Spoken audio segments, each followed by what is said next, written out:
अस्सलाम वालेकुम दोस्तों उम्मीद कयां पियो तव्हां सभु ठीकु हूंदा।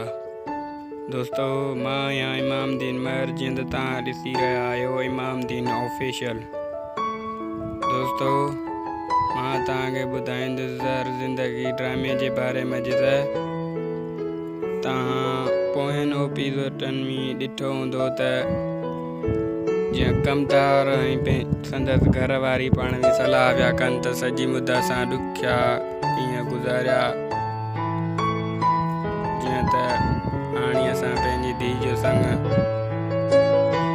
रेस कमाल खान खे ॾेई ऐं असां सुठो टुकुर खां जीअं त वरी तव्हां ॾिठो हूंदो त कमाल खान चयो त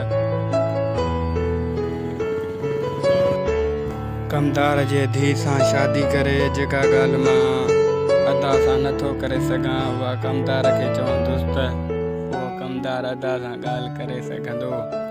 जीअं त दोस्तों उहा कमदार जी हक़ीक़त साम्हूं अची वई आहे। जीअं त हुनजो ख़्वाबु सचो थियो आहे। हू रेस कमाल खान कमदार खां पंहिंजे धीउ जो संग घुरियो।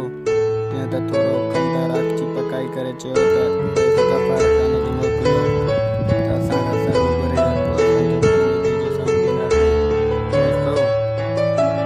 अची पंहिंजे घरवारी सां ॻाल्हि कई त घरवारीअ चयसि त अहिड़ो मौक़ो कोन विञाइबो आहे, भली रेस गफ़ार ख़ान अचे या न अचे हुनजो चवणु कमाल ख़ान जो चवणु कोन कंदो। ऐं सुठो अथई त धीउ जो संग ॾेई छॾ त असांजो ॻीअ में टुकुर ॿुॾी पए। जीअं त दोस्तों वरी मिलंदासीं कंहिं ॿियो वीडियो में। अल्लाह हाफ़िज़।